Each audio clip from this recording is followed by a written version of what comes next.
Welcome back, everyone, to GameZone Birdroom. Sorry, a bit late. I didn't know what I was doing. It's been a long time since I used StreamYard. And Bear, let's bring this up. Bear, I'm just going to sing a little bit for you, all right, mate?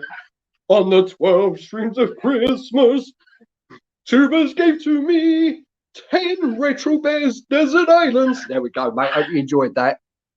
So who else we've got? We've got Retro Claire. Good to see you, Mrs. Bear. We've got Corbana. And we've got my mate, the Retro Engine. Good to see you, buddy. Hope you're well, Rich. Anyway, let's bring in my guests, because that's the most important things are the guests. So let's bring in first. He's been a top star to me these last few weeks. He is the Ink Northerner. Hello, buddy. How are you? I'm all good. Yourself? Yeah, not too bad, mate. As you can tell, I've got a bit of a disco going on in the background. Yeah, it's not like we've been talking backstage or anything. Anyway, let's bring out our next guest. Is Martin M. Beard. If you're not subscribed to his channel, go over and give him a sub. Hello, Evening, buddy. James. How are you?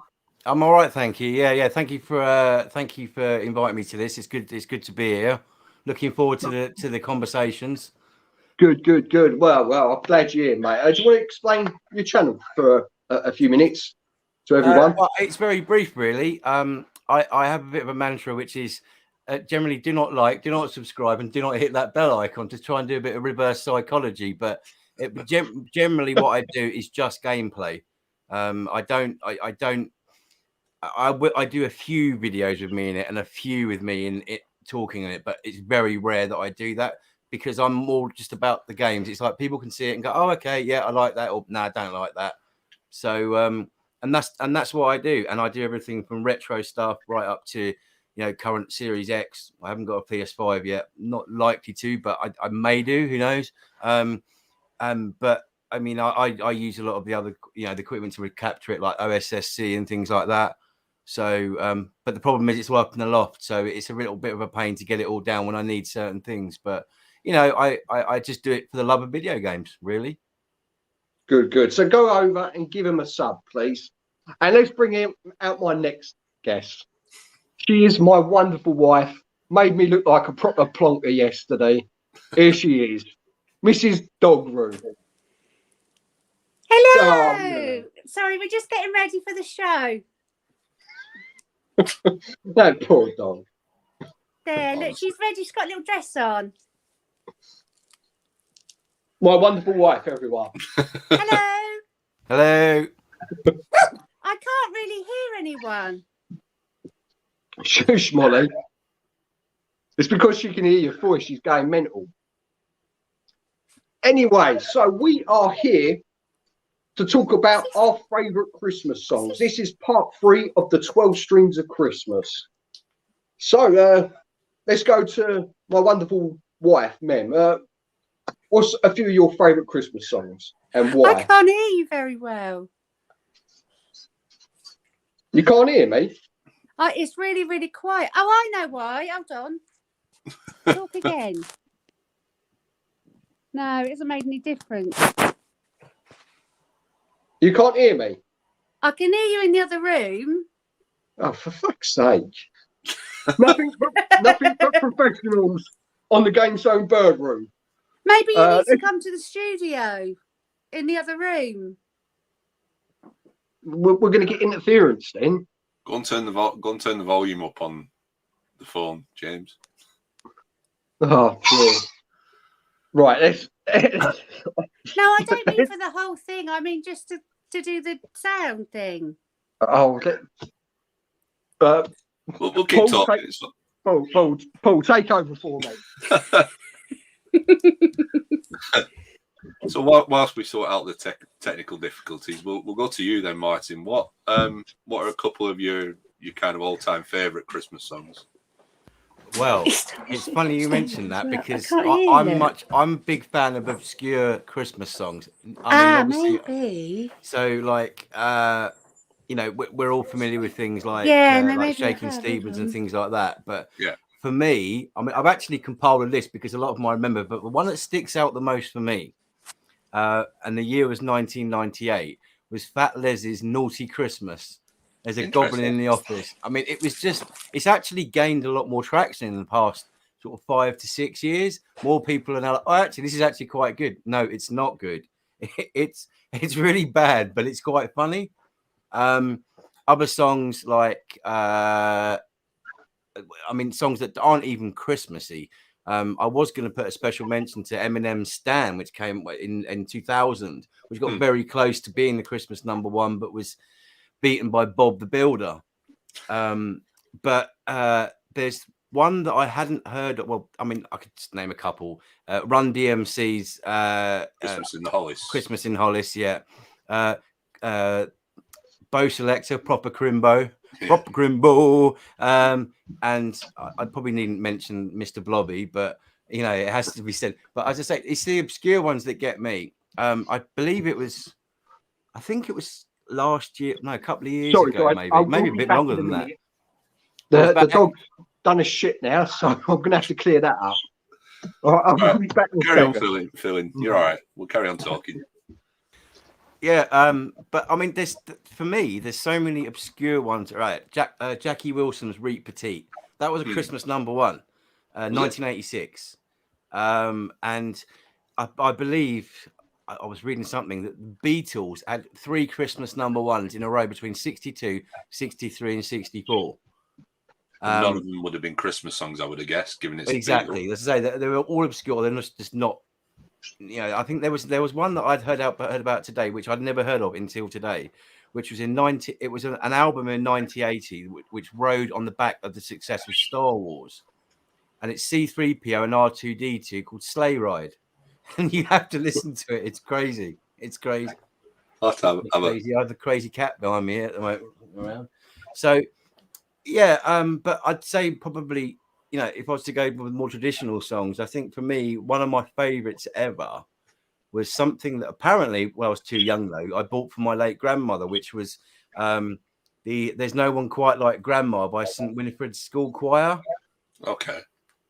I know the song, but yeah. But you know, that's the thing. There's so many, and a lot of these songs, you know, the popular songs, the ones that we know that are Christmas songs, are timeless. Every year you go into a shop, you know, at Christmas time, and they have the songs on, and they just don't get old. No, it's better. I can hear it properly now.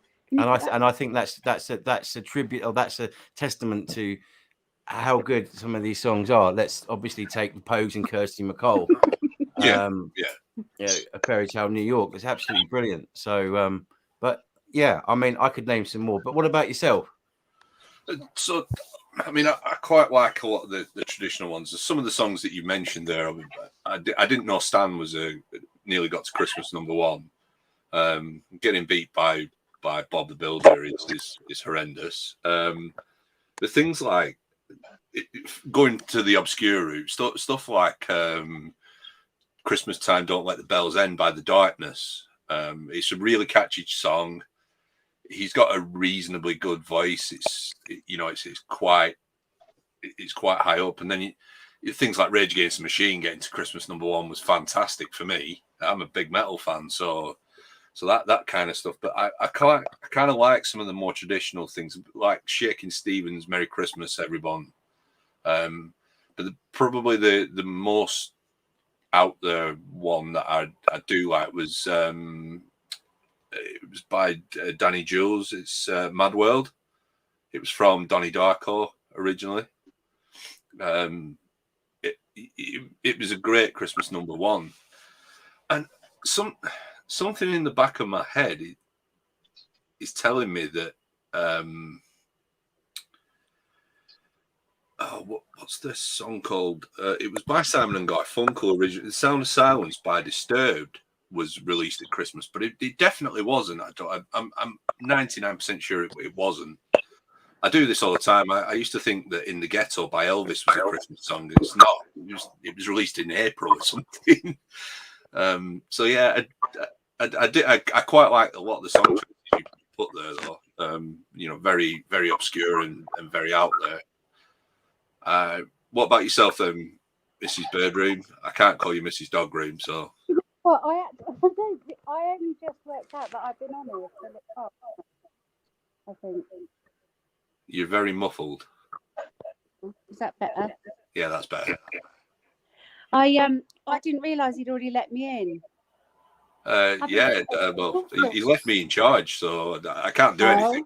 I can't talk to any of the guests, any of the comments yet. But so, my favourite, I think, is Last Christmas. It's a bit of a cliche, but I do love Wham. Or I did love Wham, should I say? Okay. But yeah, the video, you can't help but not be Christmassy. No? I mean, it's the one that gets pulled out all the time, isn't it? It's generally always at the top of people's lists of Christmas songs. And the original Band-Aid one, I love as well. So I think when that song was released, I was 1 year old. I do know the song, obviously, but yeah, I was born in '83. I'm sure it was '84. I'm from the stream. That's not possible. You were 1. Yeah, I think it was '84. It was released, and yeah, I was born in '83. Actually, I think I might have known it. I think I might not have been born. Actually, now I'm thinking about it, I think from my parents probably playing it. There's quite a lot of those songs that people go to. I can see the comments, and one of the comments is that he's glad that nobody's chosen Mariah Carey. There's no way I would choose Mariah Carey screaming that song. No, do you know I've met her? Have you? She's tiny, isn't she? Really, well, she was rude, is what she was. Fair I enough. went on a holiday to LA. All right. To go to the Grammys years and years ago, like over 20 years ago, and she was just really stuck up. But we were with her for like 5 minutes, and she probably didn't want to. It was like a promotional thing. So yeah, but no, I kind of I'm with you there. She might be watching the stream. Oh yeah, I can see her in the comments actually. She's wondering where the host is, if I'm honest. Has James been strangling that Feed Me Chicken by any chance? Because he's disappeared for some time. I think he has. I think that's what's been happening. So, any others that you particularly like then, Mem? Do you know, I maybe should have had given this a little bit of thought, shouldn't I?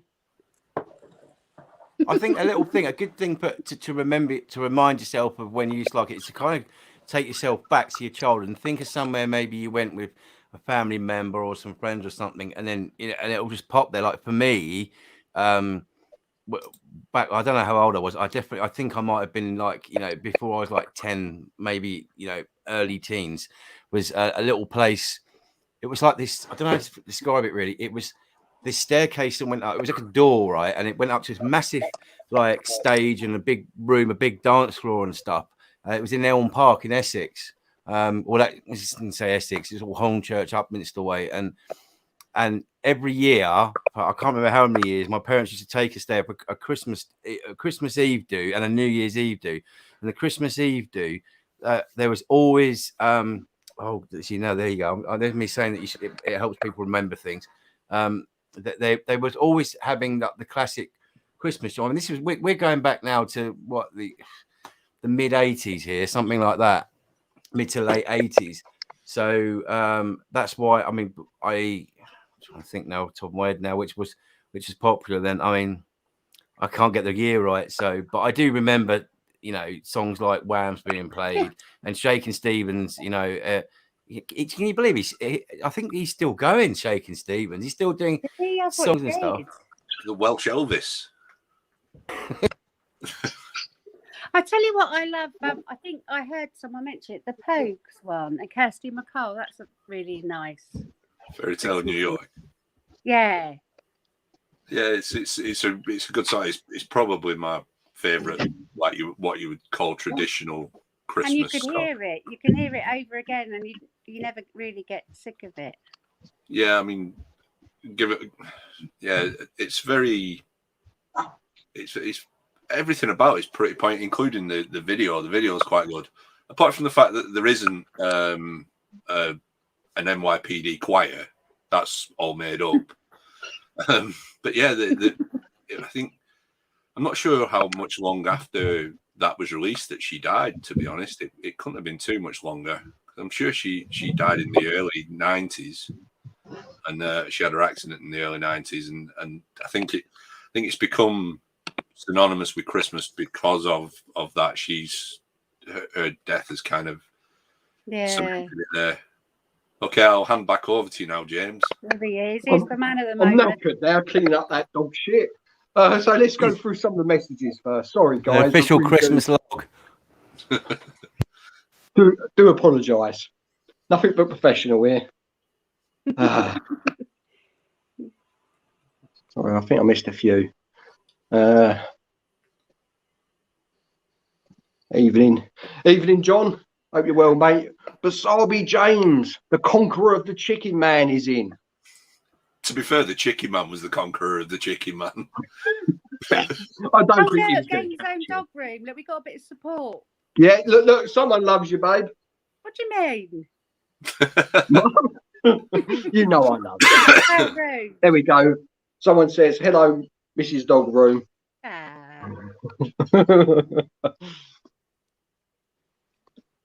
I just want to let people know that I don't think I can comment on this at the moment in the main comments because I don't have an account on this yet. So if anyone does say anything towards me, I'm not ignoring anyone. I don't have that ability at the moment, but I'll rectify that. There's only James who can show the comments on StreamYard as he's the host. It's good to have you in, guys. Okay, that explains it then. So Mark, nice to have you in, mate. I generally have YouTube on the other side, and if I want to comment to somebody, I'll put it in there on the comments. But yeah, it's James is in full control because he's the host. No, I don't know. Who put me in control? You. I don't know. Well, I didn't. I know you. I know you put me in control. So where did we get up to while I was cleaning up shit? So we discussed a few Christmas songs and you know and I guess it's round to you. What are a couple of your favourite songs? My personal favourite is Shakin' Stevens' "Merry Christmas, Everyone." I just absolutely love that song. As soon as it comes on, it gets you in such the mood for Christmas. You know, it's so corny, but it's brilliant. You know, it's got great 80s dancing in it. It's got a bit of everything. That lovely white snow in the movie when he's on is it the sleigh he's on? He gets on his sleigh. It's just a cracking Christmas song. It just gets you. It really gets you in the mood. There's another one which I don't know if anyone knows of. It's called. They're called the Tractors, and they're an American group, country and western group, and they've done a song called Santa. I can't even fucking remember now. I'm terrible with names of songs. You're making it up. I never heard of it. No, well, you don't like country and western, do you? Your old man probably would have known them. Look, I'm sorry, but let me look it up. Lucky I've got the power of Google. There wasn't much love for Last Christmas by Wham when I brought it up. Oh, that's not a bad song. It's definitely in the top 10 of all-time favourites. I'm pretty sure of it. I just love how theatrical the video is with Andrew Ridgeley. It's that one that was like one when it came out. I know who they are. Yeah, in the video when he's like dressed up as the reindeer and he pretends like he's dying. Yeah. It's interesting seeing George Michael flirt with women. yeah, that was before we knew. So yeah, you fancied him, didn't you, babe? I was going to marry that man. So Steel Panther are an absolutely awesome band. They do what you would call hair rock, but the lyrics are very, very choice. They've got a song called Asian Hooker, and I know it's family favourite. It's not a very family orientated band, but there's all sorts of songs that they've done. I've seen them live, thankfully, and they're fantastic. But I must admit, I agree with you, James. Shaking Stevens' "Merry Christmas, Everyone" really does put you in the Christmassy mood. It really does. It's just the lyrics as well, you know. It's such a happy song. It really is. Yeah. And this other one's called the Santa Claus Boogie, because they're a boogie woogie group, sort of country and western boogie woogie group, and it is such a cracking song. It really is. So if you never heard of them, go over on the tubes and check them out. Because I know, speaking of country, I know Kenny Rogers did a lot of. I think he has a full album of Christmas songs. I love Kenny Rogers. I think he's a great singer. But they're not really. I guess they're not Christmas songs that you would kind of associate knowing. Apart from he sings "Oh Holy Night," other than that, the rest of them are all random country songs. I think that are turned into Christmas songs. Yeah, I've heard of him. Michael Bublé. You can't not mention him. Oh, Bublé. He is Christmas, isn't he? That's the only time he releases a new album is when Christmas comes along. I'd sooner listen to Bublé than Mariah Carey, that's for sure. Oh yeah, definitely. Yeah, she's a bit of a prat, isn't she, Ben? You met her. She was ever so rude. So, Mariah Carey, if you're watching this, you're a bit of a prat. she's backstage waiting to be brought in. She is my very special guest. Let's bring out Mariah Carey. So another one of my favourite Christmas songs has got to be fucking, why am I so shit at fucking names? What about that five? Was Paul, it Paul 5,000 McCartney. miles? Is it What's that? What's that, babe? Was it 5,000 miles or 1,000 miles? Oh, 2,000 miles. 2,000 miles. Pretend. That's a nice song. Yeah, she's got a cracking singing voice, that bird. I don't know who sings it though. It's what's she called? She was in. She sung "Smelly Cat" with Phoebe in Friends. I can't remember her name. It's not the Pretenders, is it? Yeah, it's the Pretenders of the band. Chrissy Hine. Yeah. There we go. So my knowledge is losing people from the stream.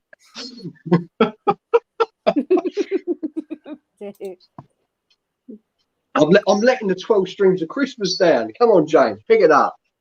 Yes, Paul McCarthy. Merry Christmas, everybody. In it. Something like that. Yeah, I can't I know the song, but I can't remember. That's a terrific song. He's like in a pub settings, and they're all having a good time, dancing around. Griffo has joined the. Yes, hello, mate. Look, another fan for you, babe. Another fan. So, dog room. The dogs completely let me down. Look, there's Betsy. You can see her. Oh, she's tired. But getting them dresses made them knackered. Well, I was going to try and get in the mood and keep these on, but no one else seems to be apart from you. I've got a Christmas jumper on. Yeah. Oh, well done. Well, my excuse is that outside of that door, it's Christmas everywhere. My missus is fed up with it. There's lights everywhere. There's everything everywhere. So what I probably might do is just do a little video at one point and put it on there just so that you can see that I'm no Scrooge.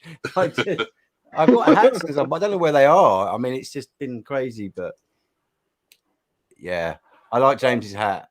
I like all the Christmas it's quite stuff. creepy, actually, isn't it? It is actually. It's like a Cabbage Patch Kid. Burr's wrong.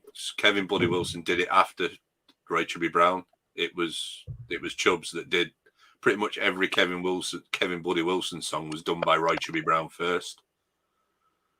Oh, I didn't know that. There you go. I didn't know that. Not all, because things like Dilly Gaff, that is a Kevin Wilson song, but things like anything that Chubbs has done, generally Kevin Wilson's taken the Chubb song and and covered it. You know what the greatest Christmas song of all time is, though, don't you? Go on then. The 12 Strings of Christmas. If no one, Oh, if yeah. no one has seen that video, go and check it out. It is the cheesiest, greatest video on the tubes. And the person who sings it has got a beautiful velvet voice. James. What's that? I said, if you'd have let Mariah in from backstage, she was about to mention that. As long as she doesn't sing it, it's fine. Exactly, yeah, see? She's jealous. She's jealous of that song. Yeah, she's fuming. She wanted to sing it for me, and I said no. So, I don't know what other questions you got then, James. I'm handing back to you now for definite that you had. Oh, cheers. Thank you very much. If anyone wants to ask any questions in the chat, please be my guest. Because I'm pretty much all out, really. There's only so much you can say, isn't there, about Christmas songs? Oh, that's it, yeah. But I just wanted 12 streams, and I thought, wow, Christmas songs. Those people knows Christmas songs. Why not amalgamate it? Why not bend it slightly and then kind of aim it back towards the games or something like Christmas stuff? Unless you've already got that planned, in which case, I'm just making a suggestion. Christmas games was yesterday, actually. I was out last night. I was playing crib. Well, I was at a place playing crib, but so that's why I didn't get to watch it. I'll have to watch that. Simon Says. Simon, shut up about Simon Says. So we've got a question here. We've got, what makes a Christmas song? Bells. All right, be quiet. We'll go round. I'll start with Paul first. I guess it's got to have Christmas in it. A push to be a Christmas song. So even though we've had Christmas number ones, the likes of we spoke about, like Mr. Blobby and Bob the Builder and Rage Against the Machine, they're not Christmas songs. Even E17 is not a Christmas song. Stay Another Day. How did we not mention that? Well, because it's not a Christmas song. It was Christmas number one though, but it's not a Christmas song. Yeah, that's the thing. Sometimes Christmas songs aren't number one, are they? No, you can imagine this year the album's going to be probably what's her name? Hello. What's her name? Adele. Yeah. Adele. Yeah. I mean, she's going to be number one, isn't she? I don't know. I don't listen to modern chart music, so don't blame me. It's all rubbish. Think so. You've got to boil it down to its essence, and it's got to have a feeling of bringing everybody together. So the likes of Merry Christmas, everybody, it's catchy and it's got, all the Christmas tropes are there in terms of, it's about people being together and everybody, having peace and harmony, I guess, and love for everybody. For me, to make it a true Christmas song. So it's like the Pogues Fairy Tale in New York. One of the best recognized Christmas songs out there. I still don't think that's a Christmas song. Whereas something like Can You Stop the Cavalry is very much more of a Christmas song for me, even though it's not really a Christmas song. No, it's more of a war song, isn't it?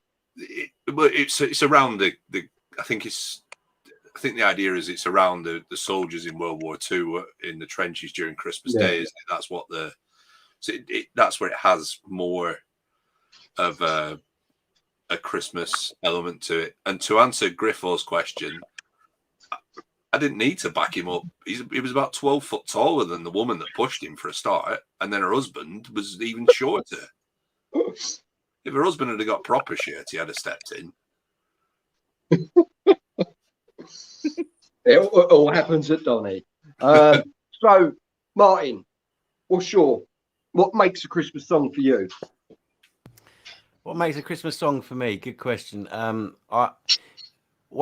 the first thing I would say, it probably isn't, it's in no particular order, but I mean, a little bit like what was just said, it's, you know, it's easy to get a song. Well, I say it's easy to get a song to number one that isn't Christmassy. So you could argue, one, it would be the public that gets its number one.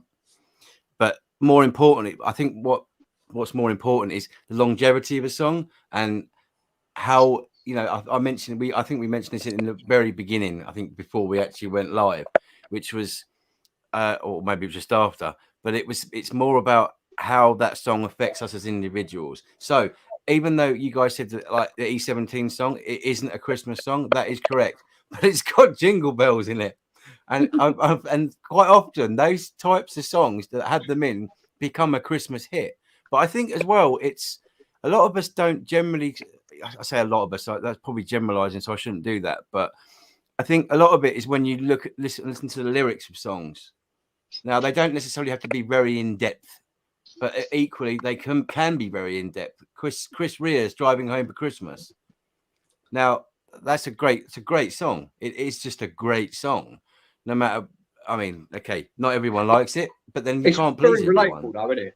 Especially if you work Christmas Day. It's very relatable, that song, especially if you work Christmas Day and you just want to get home to your family.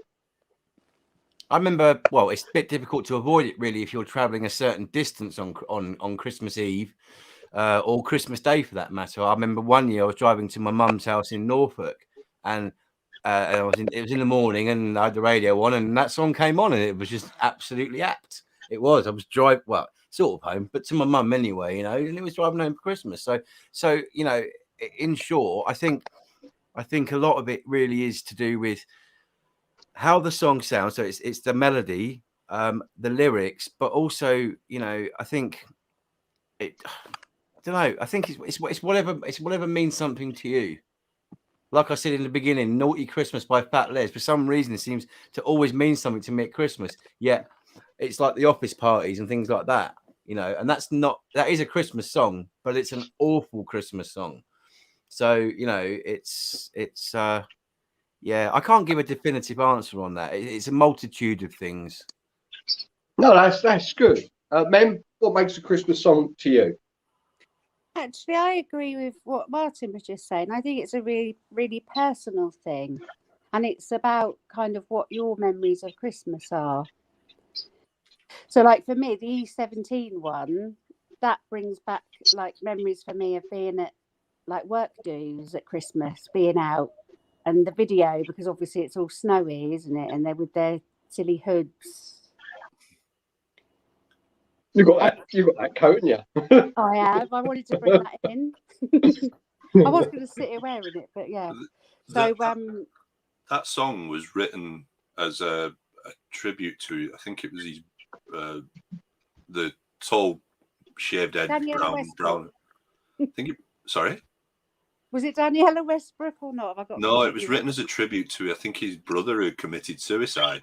It's a sad song. It's not a Christmas song. It wasn't ever designed to be Christmas number one, but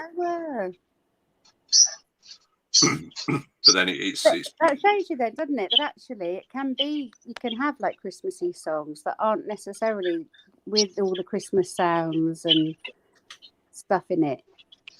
But it's been marketed, hasn't it, to that song because of the video, I suppose, maybe, and they wheel it out every year, don't they?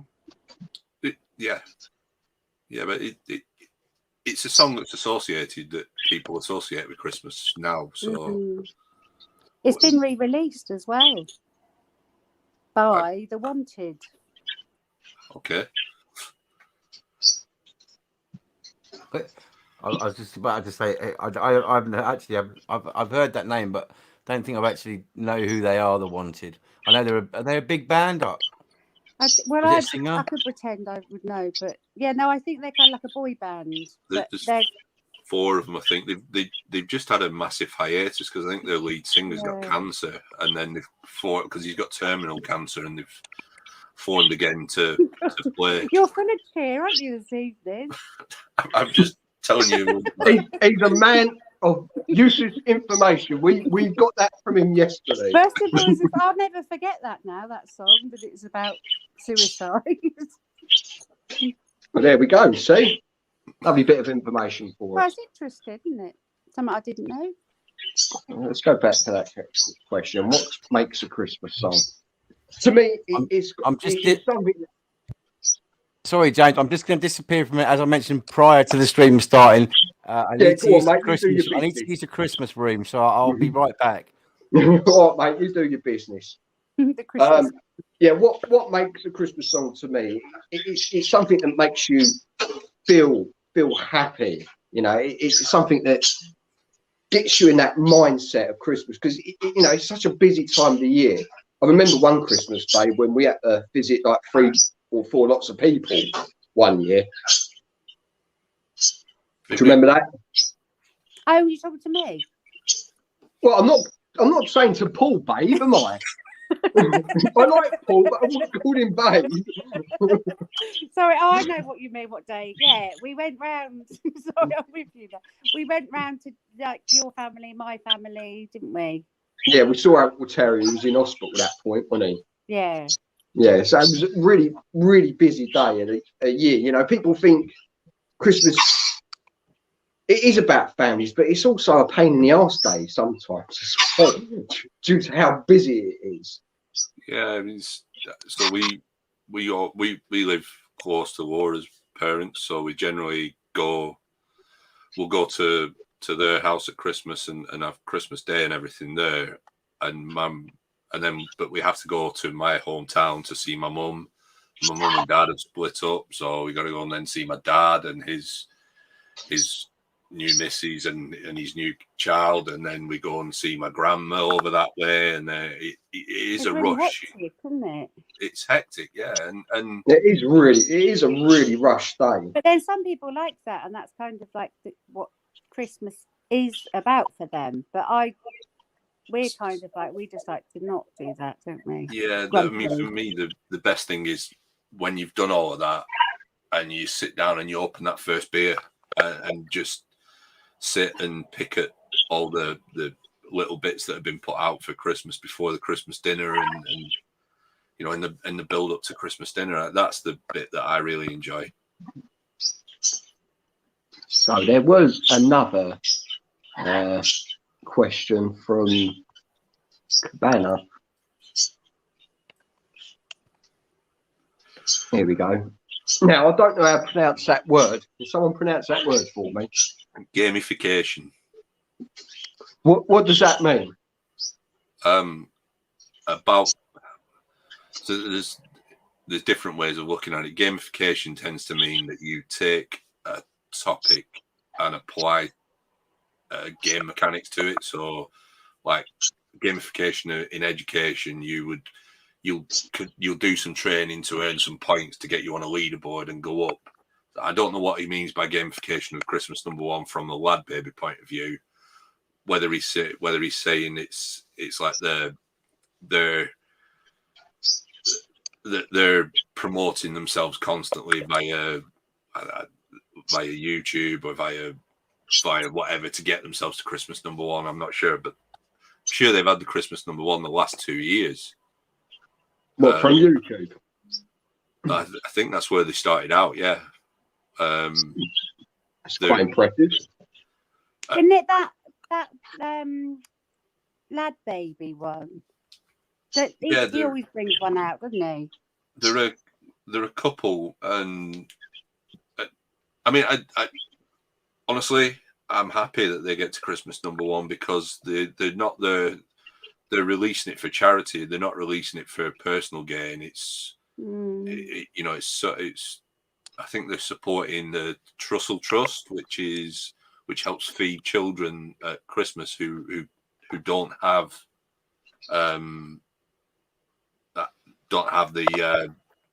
whose parents don't have the money to feed them. So I'm pretty sure it's a good charity then. So yeah, cause, fair play. If they get to #1, I'm happy about that. Yeah, but then I'm a bit cynical because you kind of think actually they do get out of it, don't they? They get kind of like fans and publicity and. Yeah, but fair play. At least they've done it the hard way. I think you need to release your one, I will. I'll get right onto that after this stream. and we could do it to the Mem Trust. charity. Yeah. So all the money goes to you. That's Yeah. wonderful. That's wonderful, baby. That's wonderful. Now this is a classic tune, The Darkness Christmas song. I think that's absolutely brilliant. Christmas Which time, album don't was let that the bells from? end. Was that Permission to Land? Was it? Was it on that one? I think it was on a specific an album that was released after. All right. I'm sure Permission to Land was released a couple of years before they even released a Christmas song. Such an awesome song that is. It's so catchy as well, yeah. It is. It really is. That's how to make a Christmas song. Bit of heavy metal music in there as well. Christmas #1 was the musical event of the year. That won all the. Was that? That's one of your favourite ones, isn't it? Band Aid. Yeah, I love the original one the best. Yeah. Because that can't have been that long after the actual Live Aid thing, wasn't it? Kind of off the back of that. You're probably too young to know what I'm talking about. Oh, I know what Live Aid is. No, so do I I. don't even know what year that is actually, or when it was. 84, wasn't it? Was it 84? One of Yes, them was I've 82. been- One of them was 82, wasn't it? One of them was 84.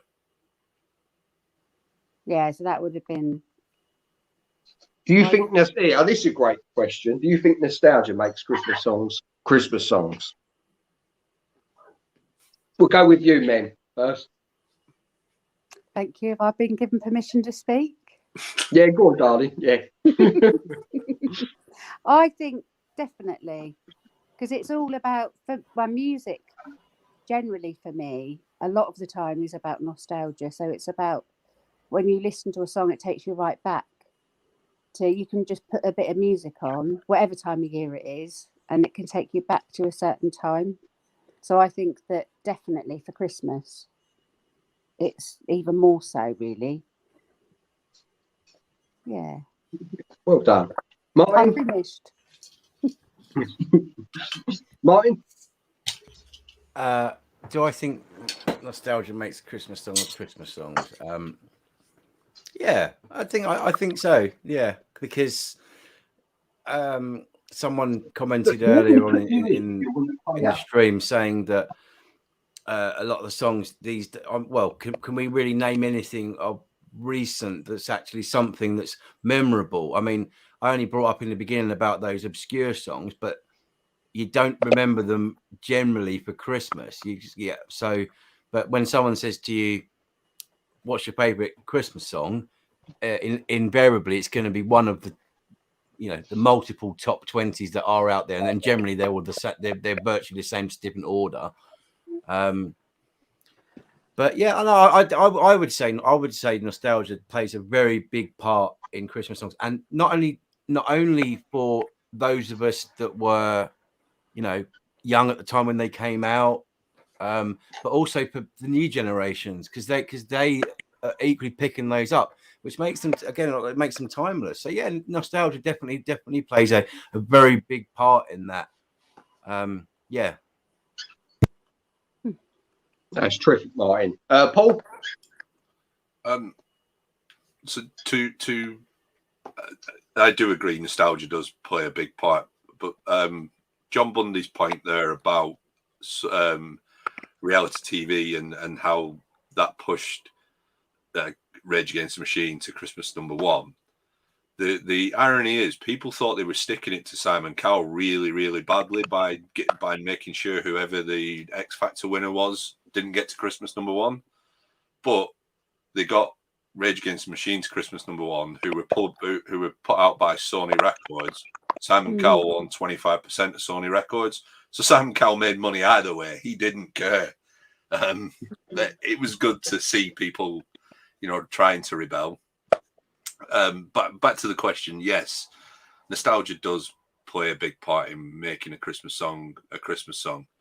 Like I said, there are songs that I associate with Christmas that aren't even Christmas songs. They weren't even made at Christmas or released at Christmas.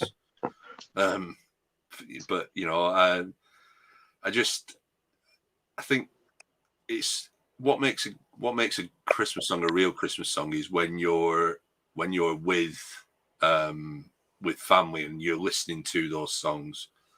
It's everything around that that makes a Christmas song great. If you can put Lonely This Christmas on by Mud and sit there and listen to it with every member of the family and nobody complains about it, that's a good Christmas song because everybody enjoys it. So it's that nostalgia of being with the family and the stuff that you remember from previous get-togethers with family. I think makes Christmas songs. Yeah, I totally agree with that, Paul. This is sorry, I removed that then. Yeah, I just literally heard Bruce Springsteen's Christmas song, and what the fuck was he doing on that? Was he absolutely hammered when he was singing that? It was so out of tune. It's awful. I don't even know what I could have done a better version than that, and I've got a shit singing voice. Don't put yourself down, James. Honestly, I'd vote for you if you were on the X Factor. Oh, cheers, mate. Cheers. I'm not sure I would. I'm actually quite sincere about that. So that's awful, babe. You should at least, give me a phone. Well, let's face it. You probably wouldn't get through, would you? I mean, I know they might put you through for trying. I'll be one of them comedy acts that they let in. Oh yeah, but it's originality that counts, and yours is 100% original. And actually, that's true. They do. It is, isn't it? They have like all the comedy ones through, so you probably will. I take it back. Yeah, so I'll be one of them comedy ones. You just need a sob story and you'll get through. Don't worry. That's how they all get through. Yeah. I can come up with. Does it even exist anymore? X Factor? I honestly don't know. I love a bit of X Factor. That actually, on the subject of X Factor, that kind of makes things, or used to make things feel Christmassy. The fact that it was on. Yeah, I guess. I mean, I've not watched it in years, so I wouldn't have known. I think the last time I watched it what's he called? He's called Matthew Cardle. Yeah. He won it, and then he covered what the Scottish band that they called. He covered Many of Honor by Biffy Clyro, changed the words, made it awful, and then that was it. I was like, I never want to listen to that song ever again by him. Therefore, I never want to listen to X Factor songs ever again. So yeah, I've not watched it in such a long time. That's why I was asking if it was still on. Yeah, I think since COVID and stuff they stopped. But I don't know that there's any plans. You'll be gutted to know. I don't think. Yeah, I don't really do the reality TV stuff. I think it's terrible. A bit. I do not. It's great when you've got it all on, babe, because I get to play my games or whatever when you're watching all that stuff, all your Love Islands and all that. So it's brilliant. It's brilliant for me. I tell you what, you do love though is the Masked Singer. I do actually like that. That's pretty cool, actually. The Masked Singer. And we were Take it off. Take it off. You take it off. Does anyone else watch that? You're not supposed to release to the public what you say to each other in the bedroom. You understand this, don't you? Take it off. I tell you what, you can't beat though. You can't beat. And I'll be finding it anyway. It's the Top of the Pops 2 Christmas reruns. Oh yeah. On preview, you can't where they're in the studio and all that, and that's for me, to be fair, is, and I did find on YouTube the other week some. Do you guys remember the the chart show used to be on in the mornings on ITV, or well, for me it was Meridian, but it was down south, further down south anyway. But do you remember that? Do you remember the chart show? Yeah, I do. Yeah, and Vaguely, they yeah. done some. Huh? Vaguely remember I it. don't. It was well, crikey. I think we're going back to the probably late 80s, but early 90s for that. And it was later superseded by Ant and Dex SMTV Live or CD Oh, UK, I I think it was. That But even that one, CD UK, used to do some really good Christmas shows as well with all their Christmas tunes. It was a bit more palatable then, I think, and maybe again that's just looking at things through nostalgic eyes, you know, or rose tinted spectacles, as they say, because you look back and think, oh yeah, you know, it was better then. Yeah, a lot of stuff was better then, but you know, you try asking some of the youngsters these days. God, that makes me sound so old when I say that. I feel old when I say that, especially when they're alone in their house at the moment. Yeah. It's all right. James is saying he didn't remember it because he's trying to pretend he's still young. I am still young. I'm the baby of this group, I think. No, you were probably off listening to the Tractors or whatever it was. The Tractors are brilliant. Go and check them out on YouTube. They're a great band. I will. I'm going to show you all their Christmas songs in it once the stream's Oh, finished. they did more than one. Yeah, they've done a whole album. They're fucking brilliant. So Martin did mention one Christmas song in his picks that's from the greatest Christmas film ever, with Christmas in the Hollies, from Die Hard. Oh, I thought you were going to say Home Alone. Nope, Die Hard. Die Hard is the best Christmas. Home Alone's brilliant. Actually, I'm not going to spoil what my favourite Christmas film is, because I will leave that for your stream. That was just there. That was just there for Sean Retro Games Revive when he comes back to listen to this. He loves that film. Oh yeah, it's his favorite. It's his favorite Christmas film. He's been telling us all week. Can you remind me? Well, can you just remind me what the next? Have you done a Christmas film on it, or are you doing that soon? That is coming to. Go on, Paul. It's on the 14th on my channel. I'll be watching that. I'll be commenting there about that one.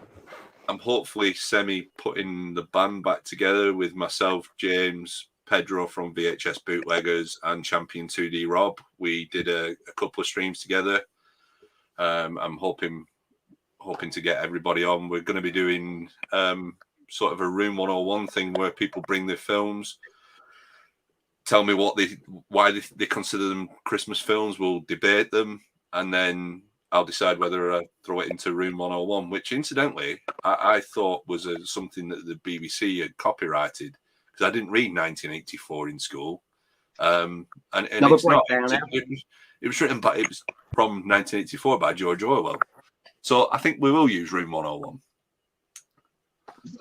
Big Game, as he says, sorry I'm late. I don't know if you had another breakdown or not, but you know, it's good to have you, Big Game out. To answer Pedro's point there, it's when the limo driver is in his car, he's listening to it in the limo in the underground. Where's that? It's the one you just highlighted. That one. I can't remember the name of the limo driver, but yeah, it's in the underground. Mental breakdown. My missus will kill me if I start playing that song. Was it mental? My missus will kill me. She'll be like, "That's not a Christmas song."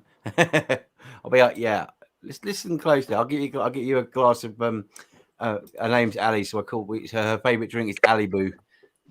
So I'll say, "Here we go. Now let's put this on." I haven't heard it for a while, actually. In fact, to be fair, I'll be honest with you. I only first heard that song, or at least was consciously aware of it, about 5 years ago. It wasn't that long ago I first heard it, and I was like, "How did I miss this? Where have I been for the past, 35 odd years or what have you?" I was just like, it's a great song. Run DMC were a great band. What about Oh God, what was I talking? John Lennon and Yoko Ono. That's a real Christmassy. It No. is. To be but fair, I think it's a shit song. Well, it's not one of my favourites, but it is. I don't think John Lennon is a good artist at all. No. Don't think he's good. The Beatles were good. Lennon on his own, not so good. Everybody loves Imagine. I like George Harrison. I think he was the best Beatle. He released a Christmas song, didn't he, George Harrison? Did he? I think so. Yeah. Oh, I'm not too sure. I have to look it up. Actually, Alexa, did George Harrison release a Christmas song? George Harrison. According to Wikipedia.org, Happy Christmas, War is Over would be followed by George Harrison's Ding Dong, 1974, Paul McCartney's for Christmas. All right, shut up. All right. And Ringo Starr's album, I Want to Be Santa Claus. Oh, they all release Christmas songs. You have to say, Alexa, shut up. And Dexter, where was you to say, Alexa, stop? Yeah, Alexa. Oh. Yeah, Dexter switches Alexa off now. He's learned how to switch Alexa off.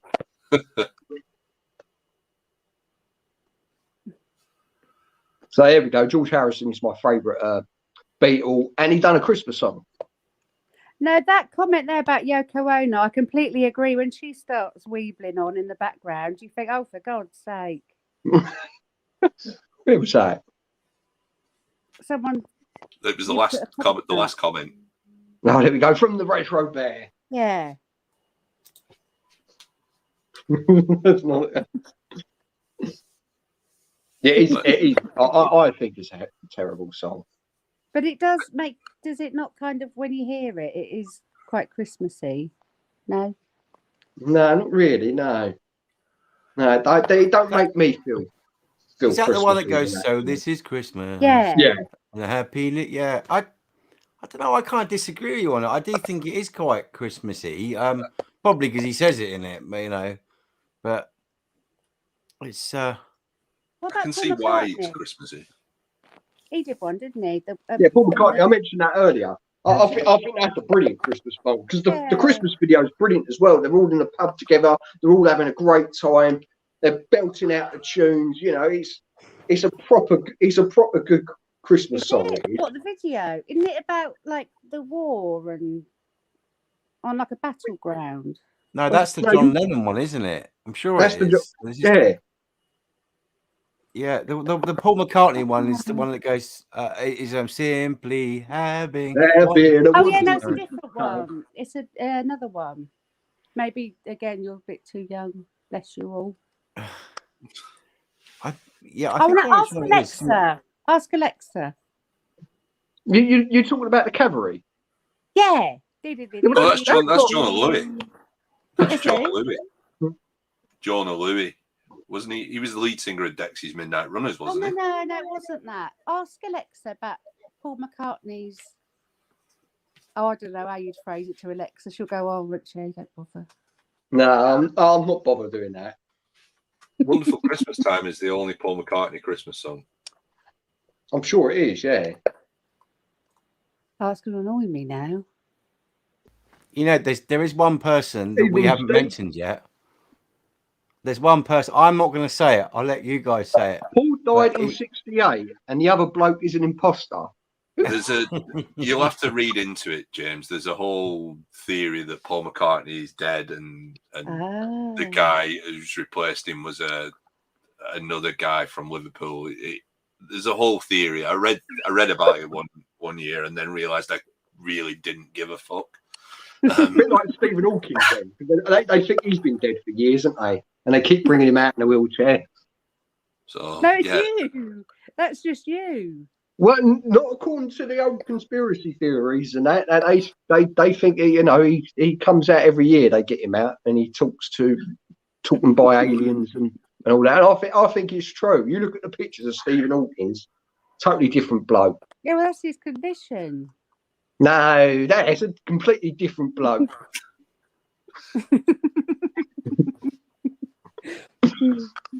Thanks for joining in, Steve. Cooper's World.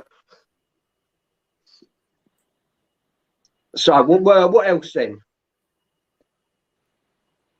Well, I was just saying, there's one person we haven't mentioned yet. There's one singer that we haven't mentioned yet. Well, there's probably a few, but one big one that we haven't mentioned yet. I'm not going to say it, but I reckon you guys can figure it out. It's got to be Bing Crosby, surely, for White Christmas. Oh, that's another one. Yeah, that wasn't the one I was thinking. That's a great tune, that is. Made famous by old Kevin McAllister. Oh. Yeah, Merry Christmas, you filthy animal. So go on. Who's the one that we've not mentioned then, Martin? Cliff Richard. Oh, Cliff. Oh, I love Cliff. Can you believe that in 2000? No, it's 99. Mistletoe and Wine is quite a good song, but the one he's done after, was really. Saviour's Day. I don't like the religious bit. But there was the other one at Christmas, wasn't it? Was it? I don't know what year it was. I think it was released in 2000. Or it might have been 99 actually. But it was the Millennium Prayer that he did, which wasn't even the Christmas. It wasn't. It was just him reciting the Lord's Prayer. That was it.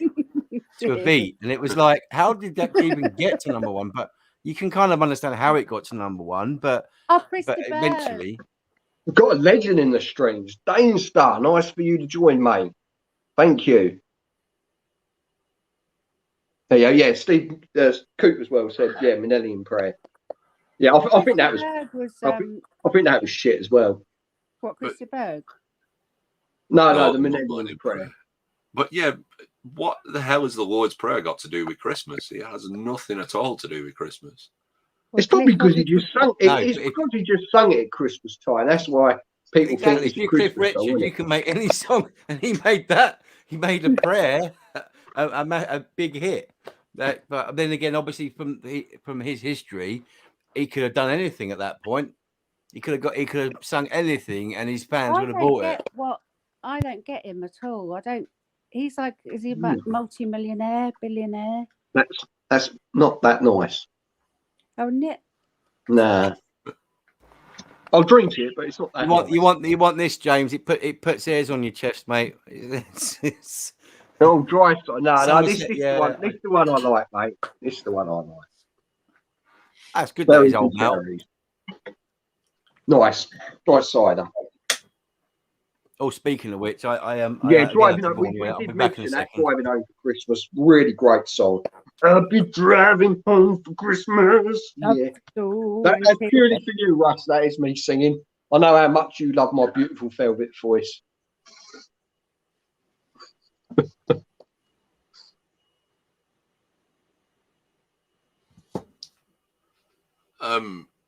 So I've got to admit, Dan is right. You know, Spaceman Came Traveling is a good song. It is very, very Christmassy, and it's got quite a well put together video from memory as well. What about Snowman? We're walking in the air. That's a classic. Well, why is it Walking in the Air when he's fucking flying though? Well, given Mem's voice is deeper than Alan Jones's was at that time as well. Yeah.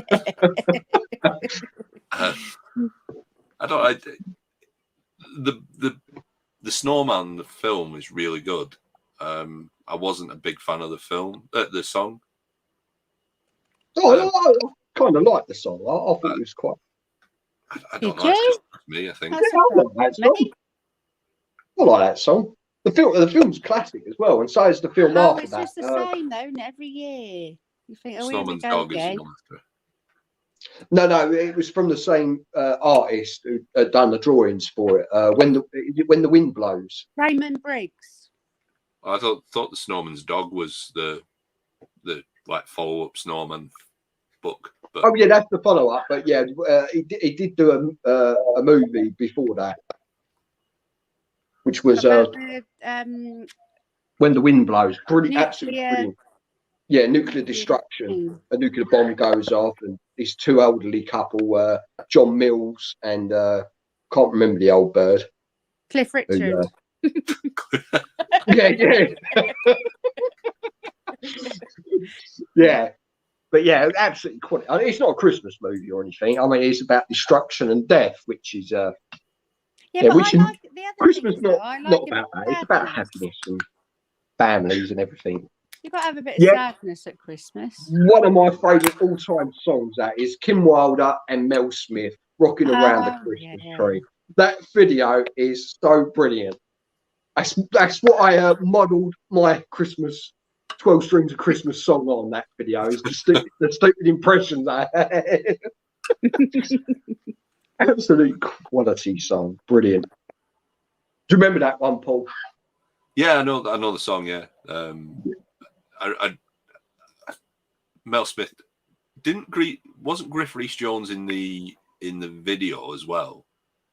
He might have been dancing in the background. I'm sure. No, weren't they talking to each other? Yeah, they were talking like the heads that they did. They were talking at the start, yeah, weren't at the start, yeah. And I'm sure that Rowan Atkinson's in the video as well. He may well have been because they've done a 9 o'clock news, didn't they, all together? Yeah, not the 9 o'clock news was their thing. So yeah, he might have been in the background. Classic. Oh yeah, here we go. Someone agrees with you. Someone There likes we that. go. Who's this? Look, they're Claus, whoever they Pixel are. Plug. I mean, he likes it. I don't dislike that song. And Jake and Stevens, Merry Christmas, everyone. The greatest Christmas song of all time, except for mine. Yeah, I don't dislike Wham, but it's just the one that gets rolled out all the time. Split up. I was devastated. Well, they're not getting back together now, are they? Well, it's never going to happen. Brown, isn't he? I think he's brown But now. what's the old? He did do a good Christmas film though, or loosely based on one of his scripts, wasn't it? A couple of years Last back. Christmas. Yeah, that was a pretty decent film. That wasn't bad. But how didn't he die on Christmas Day, or was he found dead Christmas Day? I think it was close, wasn't it? To then.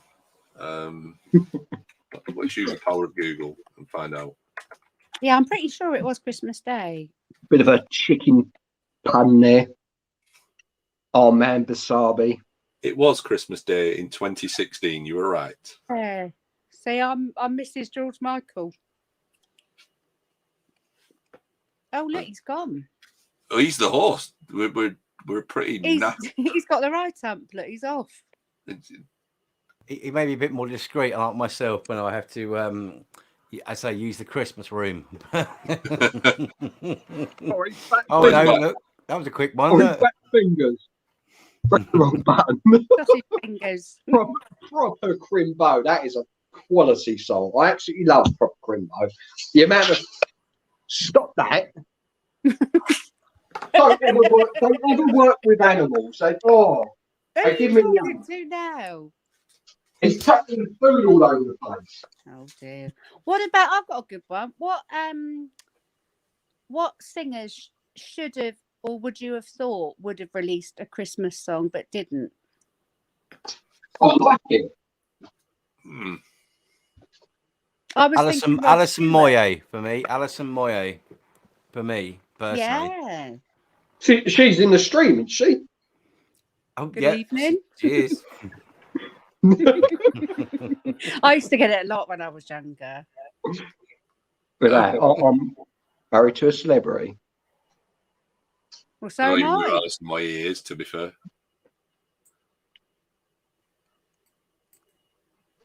I know the name, but I don't know who she is or what she looked like. Obviously, she looks like you, Mr. Green. Wow. Because that actually went straight over my head then when James said that about you know. I do apologise. I'm one of those people who make it a joke and it'll go whoosh, like that. So it took me about 10 seconds to work out what had just been said. So, apologies there. It's either usually her or Gemma Collins. Oh, always, isn't it? Go on, babe. Do your impression. Far more intelligent than Gemma Collins ever will do. Well, do you know my son said to me? Well, really funny. Hey, is it now? What? No, my son said to me, didn't he, Elliot? He said to me, he said, "Mum," he said, "she's stolen your life." Yeah. Yeah, but Yeah, the difference is though, she's like a millionaire and I'm not. Oh, this is a cracking question. Oh, Dex, leave it out. Oh, he's up Oh. and down like a yo-yo, isn't he? Oh, So a band I would like to see release a Christmas song, it'll never happen, but would be Metallica, just to see what a Metallica Christmas song would be like. Or Slipknot, or somebody just absolute. It just sound like their other records, wouldn't it?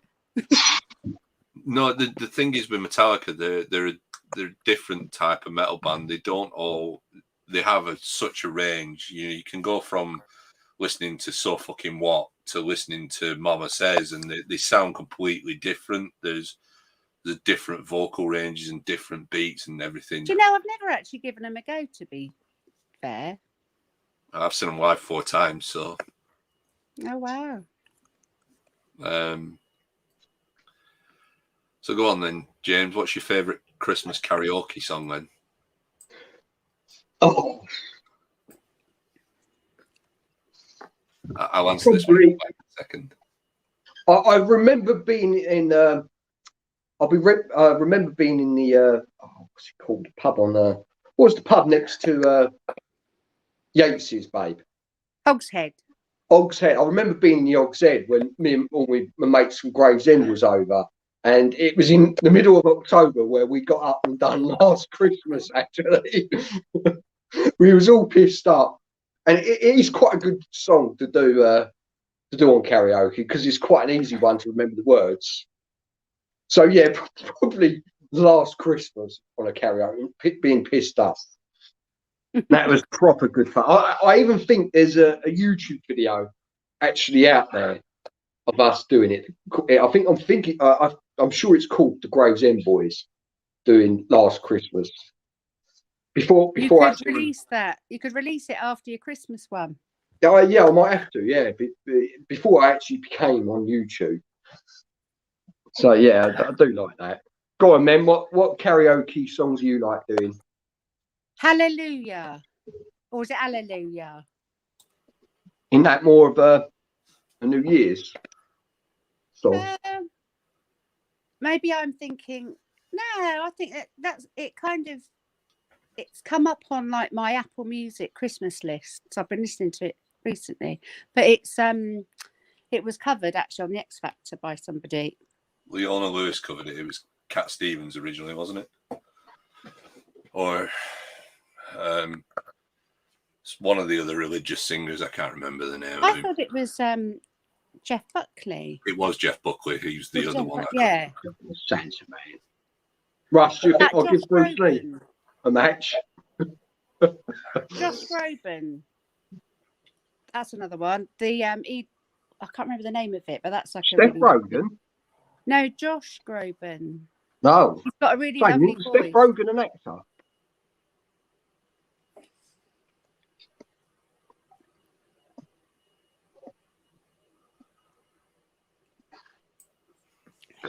Richard is watching. I don't think he is, Daz. Thanks for joining the stream, mate. He should be dead, really, shouldn't he, by now, Cliff Richard? That's a bit naughty, isn't And you said I was being non-festive. It's a bit morbid, isn't it? Yeah, but how old must he be, for goodness sake? He's younger than the Queen, so should she be dead? Well, yeah. Now you mention it. Queenie, if you're watching this, please forgive my wife. Don't put a hit on her or something. What about Queen? Didn't they do, or they should have done? Josh Groban. Oh, controversial. I don't think Queen ever did a Christmas song, did they? Didn't They do did a Christmas song, but they did do a song that was Winter or something it was called, wasn't it? no, they did do a song that was a Christmas #1. Yeah. Can you? What do you think's Queen's most famous song? Well, Bohemian Rhapsody is probably the most famous song. And that was a Christmas #1. Ah. I can't Sure, begin it. Queen did. Alexa, did Queen do a Christmas song? That's just lazy. I'm a lazy bastard. Yeah, They but- were in Band Aid, Live Aid. The song was not Yeah. originally released on any Queen studio album, appearing only on Queen's Greatest Hits 3, released in 1999, and as the B-side of the single A Winter's Tale from the 1995 Oh, album. Winter's Living in Tale. Heaven. Did David that answer your Essex. question? Yeah, it did. Yeah, cheers, darling. Thank you. So they Cheers, did a Christmas darling. song, and they had a Christmas #1, but the Christmas song wasn't #1, but their other song was. That's pretty cool. There we go. This is a good reason why the Queen can't die, babe. She can't die because we are due bank holidays next year. Oh, are we? There we go. Yeah. Hopefully they give us that I up was in going to say, Scotland. they're different, aren't they, up here? Oh, yeah, Gloria, thank you for joining the stream, Gloria Hunter. Yeah, Queen did Let It Be Christmas. So there we go. But yeah, Oh yeah, thank God it's Christmas. No, David yeah. Essex. did he do a Christmas song? Yeah, Winter's Tale. I thought Yeah, they Winter's just Tale. said it was Queen that did Winter's Tower. Why am I doing a stream on Christmas songs? I don't fucking know. That's why you got me in it. Yeah, see, exactly. You haven't been much help, have you? That's rude, isn't it? Lucky I've had Alexa backing me up, and Paul, and Martin. They've been pretty good. Well, excuse me. You know I love you, baby. She won't talk to me after this. He's. Could MC Hammer have done a Christmas song? He's very. I guess he might have done. He's very religious. So Is he? yeah, he's a pastor now. Is he? Oh, Yeah. that'd be a bit weird, wouldn't it, if you went to church and saw old MC Hammer? Why did you pick Christmas songs, James? Because I couldn't find anyone else to do a stream, so I just picked it up. Because I wanted there to be 12 streams of Christmas, so I just picked it up. I thought it was funny. Someone who don't know much about songs. So. Considering we know sod all about Christmas songs, we're an hour and 20 minutes into this. It's not bad, is it? We're That's doing all not bad. right. No, hopefully they've had a lot of fun. They've come here for the comedy anyway. That's what it's all about. It's all about the comedy. No, Shake. Yes, we've mentioned Shakin' Stevens. He's my favourite Christmas song of all time. It was the old my old dear, my mum. That was her favourite Christmas song as well. Absolutely brilliant. Well, Shakin' Stevens. Yeah, absolutely cracking Christmas song. There's two others as well we haven't mentioned yet. I think you should have done this There's stream. Wizard. There's Wizards. I wish it could. Wizard, I wish it yeah. could be Christmas. And Slade's. And Merry- Slade, they're two classics. Yeah, and now to me, because someone put the question up earlier about what was your favourite, or what would you sing at the Christmas song for karaoke? For me, it would be Wizards. I wish it could be Christmas, because you can just shout that out. You can be absolutely as wasted as you like, and no one get. Well, okay. Prior to the smoking ban in pubs and stuff, when the pubs are rammed, you could just sing whatever you want. Although actually, come to think of it, you probably still get away with it now. But that was for me would be the one. But those two are massive ones. I think for me, They are, yes, they are two massive. Well, they both #1 as well, weren't they? I think. I'm not sure. I Oh, would imagine so. Well, then no, quite a few of the traditional, the Christmas songs that have been around for so long weren't actually #1 from what I remember. Oh, it might not have been then. But I don't think Wham's Last Christmas when it came out was #1. I think it was only #1 quite recently when they actually put it re-released it or something. I'm pretty sure that was the case. I had like the singles that opened out, like the limited edition one, and I'm sure that I had that like at Christmas. Well, it may not have been. I remember watching a small documentary that they were both filmed in the summer, and they had all these Christmas outfits on, and they were all baking. Oh, what, George Michael? Who? I must No, apologise. I keep going back to songs that were number ones, and it We're not doesn't matter talking whether they're about- number one or not. I thought you were talking I about just have Last always number Christmas. ones in my head. I'm just trying to find out when Wham Last Christmas was released. So no, Wham couldn't have gone to Christmas number one because it was the same year as Band Aid. So and that was Christmas number one. So that's always been a problem for the older, like going back in, you know, back in the 80s. There was always big songs that were released all at the same time. Yeah. But if you think about it, so from the last true Christmas number one that was a Christmas song was "Do They Know It's Christmas" by Band Aid 2. Because then in 1990 you had "Saviour's Day" by Cliff Richard, then you had "Bohemian Rhapsody," then you had "I Will Always Love You," which is even worse than Mariah Carey. Oh, that's a lovely song. And then Mr. I find Blobby, that's "Stay Another Day," Earth Song by Michael Jackson, Spice Girls 2 Become One. There's no more real, true Christmas songs after that until 2004 with "Do They Know It's Christmas" by Band Aid 20. But then after that, it's a raft of, you know, a whole raft of random rubbish that's nothing. Didn't Anton Deck bring one out? I'm sure they brought out one. I've got no idea. No, I think they did. Here, let me consult Dr. Google. Oh, I make you remember that as well. Oh, this is the bottom of the pit now, isn't it? If we're talking about Anton Deck's Christmas song. I had their album, I'll have you know. I'm not surprised, darling. Well, you can't go anything wrong with Psych. That was the album's name, Psych. Oh yeah, that's it. Psych. Let us drop the mic. Probably was Russ. It probably was one of the last novelty records to be Christmas number one. No, because Bob the Builder got to Christmas number one after that. Oh, did it? Yeah, and then Classic you could argue Bob the Builder. Lad Baby's Christmas songs are novelty, I guess, but let's get ready to rumble. Actually, wasn't it that? But so even.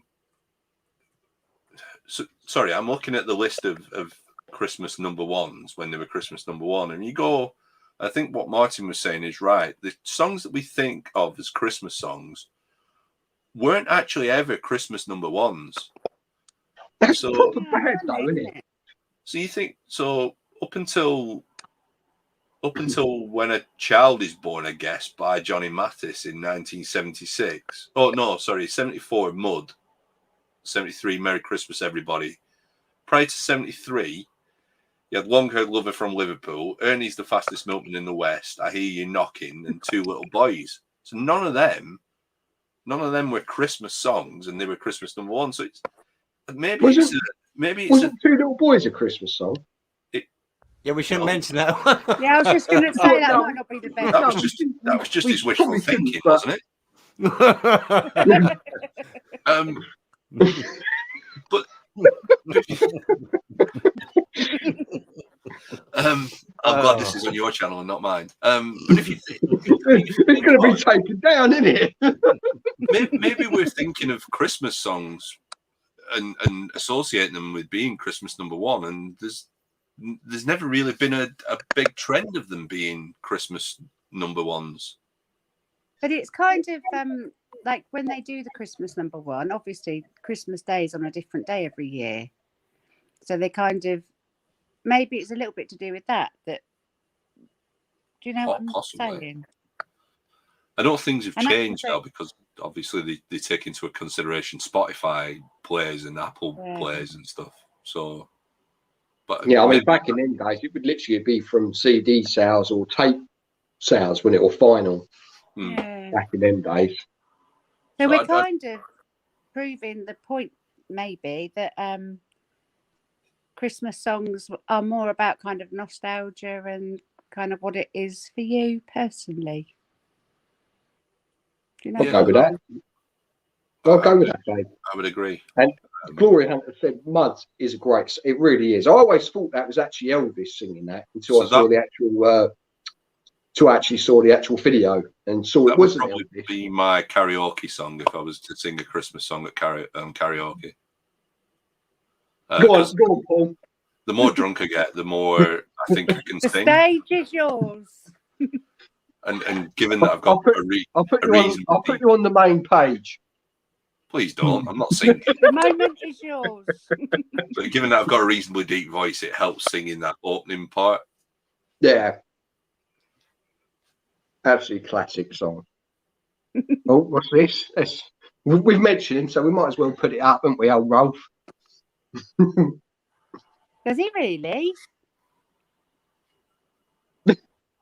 I wouldn't believe anything the VHS bootleggers say. It sounds like it could be true, though.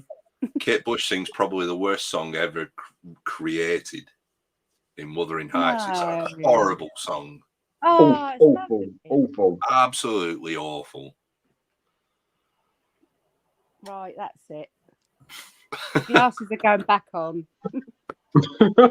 The only Bass Hunter song I know is totally. Is it? No, that's not them. That's somebody else. I don't even know who Bass Hunter are. No, I've not Is heard it of like him. a dancey one? Like, aren't I'd they like imagine a dance? so. He's a dancey bloke, and he does like dance music. Surely Scooter must have released a Christmas song as well. Oh God, they all sound the same as well, don't they? I kind of like Roy Orbison's Pretty Paper. That's a nice Christmassy song. Is it? Yeah. No, I don't mean a nice one, but I mean, is it a Christmassy one? Is it a It Christmas? is a Christmas song. Yeah, it's about wrapping presents, trying to do your shopping on a busy Christmas Eve day. It's quite a nice song. It is.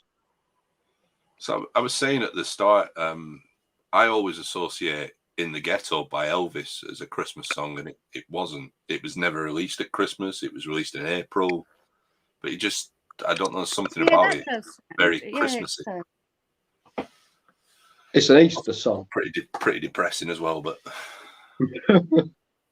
Easter song. That's for a whole new 12 streams of Easter. I think that someone else can take the lead on that. I'm not taking the lead. Someone else can take the lead, especially if it's talking about. That wouldn't work, songs. obviously. You could have like the secret bunny. For the sake of it, Easter eggs. for that and of it. so we. It's true. Martin, you established that the Beatles had 3 number ones in a row at Christmas, and then Lad Baby have just had 3 number ones in a row at Christmas. Can you name the other band that have had 3 number ones in a row at Christmas? Is that without me looking on Google or? That is without you looking on Google, right. yeah. 3 number I ones. can ask Alexa if you want. And without asking Alexa. I know who it is. It's GameZone Birdroom. I was going to say, well, maybe in the next few years, I'd say definitely Spice Girls. It is the Spice Girls. Yeah. I just guessed that. That's really bad. I shouldn't be admitting it. That's impressive, though. I don't think there's anybody else. I didn't know the Beatles had. I only had 2 in my head. So I knew that it was that there was 3 years where they had it, but I did, and that they were in succession. But and what I mentioned earlier, but I still wasn't convinced because I was asking my old man about it earlier, and he said, "Oh yeah, it was 62, 63, 64. Do you win the war?" Or something like that. But I was like, oh, okay, and because he's like, well, why do you want to know that? And I said, because this James from GameZone Birdroom's asked me to go on this stream. I said, and I ain't got time to go on Google, so right now anyway. So I picked the brains of a few people and then did get on Google briefly. But yeah, Spice Girls. It was close though. It was 63, 64, 65. Ah, okay. What was that? If you ever listen to Radio 2, Ken Bruce, 1 year out, Popmaster. Oh, James has got 1 year out, pretty much, or 3 if you count all 3 together. Nice. Yeah, I didn't. That was a good guess. I think we forget how big actually Spice Girls were. They were massive. I mean, Russ loves the Spice Girls. I love the Spice Girls. Well, Russ likes playing the video game. of the Shout to spice. Glory Hunter there because he's put in there as well. Or he or she, I don't know because it says Glory Hunter, but it's got to be the Spice Girl. So It's definitely a he. It's called Scott. Yeah, I don't know. I have to be, you know, I don't know because I don't go. Hey, excuse me.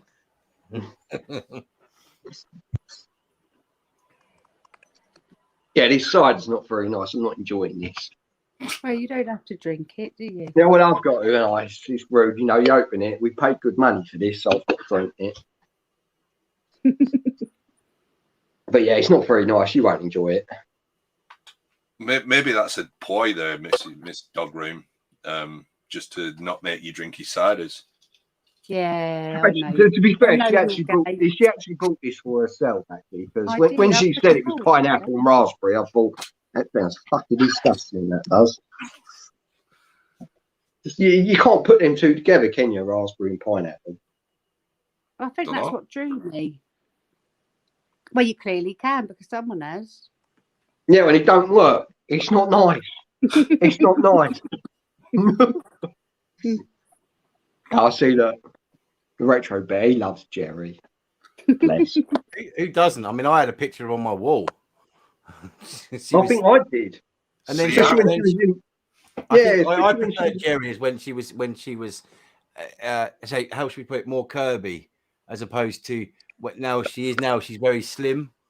Yeah, but she seemed to be more bubbly when she was like that. But you know, but hey, let's not detract from the conversation. I don't want to go on that. I always had a thing for Sporty Spice. So, what about you, man?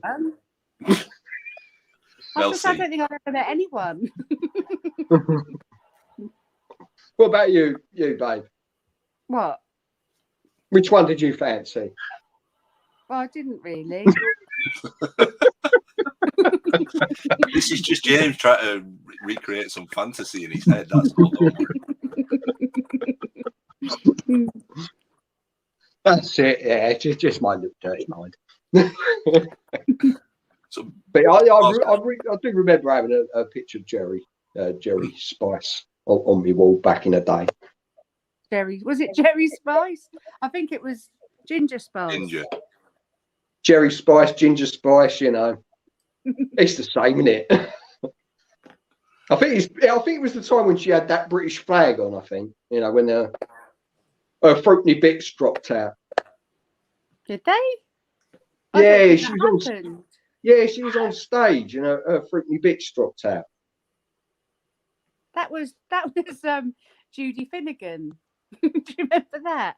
No, it wasn't. No, it was Jerry Spice. She was in her British outfit, that British flag outfit.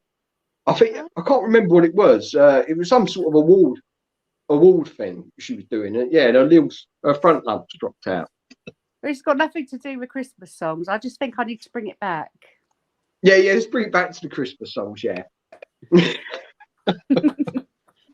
So we've touched on sort of at the start. That's right, John. Random songs that people that you wouldn't have thought would have been a Christmas song. We've touched on songs that are definitely Christmas songs, and then we've touched on songs artists that you think should have released a song but haven't. So everybody must have one song that everybody else thinks considers a Christmas song, but you don't. So there must be one song that everybody bigs up as a Christmas song, and it's definitely not a Christmas song that you think, if that makes sense. Does in my head anyway. Nobody's saying anything, are they? James, you're in charge. I just hello, James. That question. Yeah. That's his thinking face. Yeah, I can't really think. I'm so limited on music. I suppose a good example is the East 17 one. Going back to that one, that actually there's nothing about Christmas in it. It's just the fact that they've set the whole video. So you could release any song as long as you kind of put a bit of snow and, can't you? So that shouldn't really be a Christmas song, but it is. Yeah.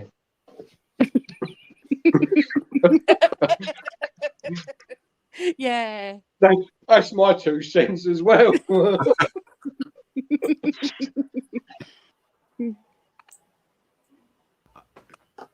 I'd Mine? probably go. Go on. Yeah, I was just sitting there, just thinking about it, and I thought my response would have to be anything that's come out of these, popular music, or say popular music television like X Factor and stuff. I think a lot of the stuff that come up from that was portrayed to be, we're going to be putting this because of the time of year, put it out to Christmas #1. So I would say the vast majority of stuff that came from that, anything of that, reality, sort of reality type TV type thing, I think most of that is no, it's not Christmas, and I don't care how you package it up to me. You can put Santa Claus wrapping paper around it and put a little dicky bow and or whatever on it, and you still ain't going to serve it to me as a Christmas song. That would be my answer for that. I can't think of any other songs that aren't. I mean, you could argue, even though the Fairy Tale of New York mentions Christmas in it, but it's about a couple, if I'm right in saying that. And so that, to me anyway, it's not. That isn't really a Christmas song, but it's one of the most popular songs that there are at Christmas. So, I correct me if I'm wrong. Obviously, but that's my opinion on that one. That's basically a couple that's having a massive argument, isn't it? Exactly, at Christmas, but yeah, that's Christmas, what makes it a Christmas song. But it isn't technically a Christmas song because of that. That's the only other thing I would say on it. That's sort of stole my thunder, but yeah, the Fairy Tale in New York, as much as it is a massive Christmas related song now, I don't consider it a truly a Christmas song, even though it is one of the best Christmas songs. I just don't think it is a Christmas song. Is more. It kind of like they both gone out to the pub and got pissed and they're on their way home? I think for me, the thing is with that, they could have released that at any time of the year, and it had still been a big hit. But because it's a big hit at Christmas, I think it's.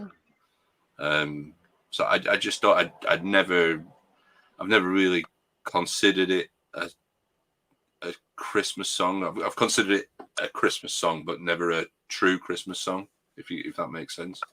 No, I'm with you. But as Martin said, it's probably the most popular Christmas song out there, isn't it? I remember when they did the Channel 4 100 Greatest Christmas Songs, and I'm pretty sure that was 1 or 2. It will be one. Be up there. I've finally learned how to stop my cam, please. So I'm disappearing again for a second, but I have to give kudos to you guys that are in here right now. I don't think one of you has been to the Christmas room yet, so I'll be right back. See you in a bit, mate. Maybe you need to go see the doctor about that. My friend always constantly says to me, "Weak bladder," whenever I go out for drinking, always. And he doesn't stop, and I've known him for like 15, 20 years. So, yeah, maybe. Yeah, please go to the doctors, mate. All right? Please.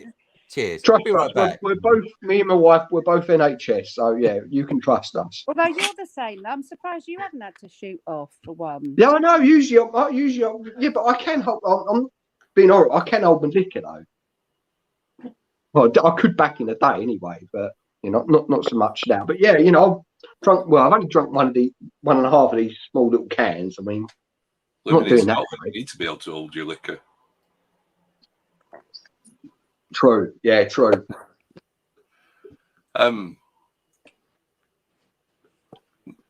Yeah, this is. I think this is what we were sort of touching on. So, I think what we consider Christmas songs, you have to separate that away from the Christmas #1. So things like definitely.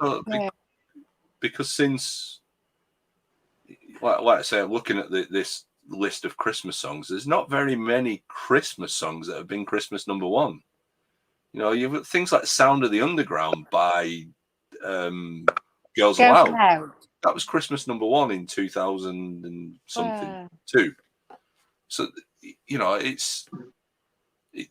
Is it because is it because Christmas songs aren't actually, they're not written every year? Maybe. I think the only recurring one that gets released quite a lot is Band-Aid, isn't it? It's been released 3 times. Yeah. There's been I noticed actually this year there's been quite a few. Maybe it's because of lockdown, but there's been quite a few new ones that people have released. I mean, I know people like Britney Spears released Christmas songs, and a few of the other American pop idol-y people, they've released Christmas songs, and they seem to get on these now albums and stuff for Christmas. Frosty the Snowman, we haven't mentioned that. Another Was it song. Michael Jackson or Jackson 5? Frosty the Snowman. It would make sense. It's Jackson 5, wouldn't it? Yeah. I don't know where that came from in my head. So what Dunk's saying here with the Flying Pickets, it was #1 when I was born. Christmas #1 the year I was born. I love that. I don't know the song, to be honest. I just know that it was Christmas #1. I do know the song then. What, just from that? I remember. Mm-hmm. Yeah, they just did that. Actually impressive.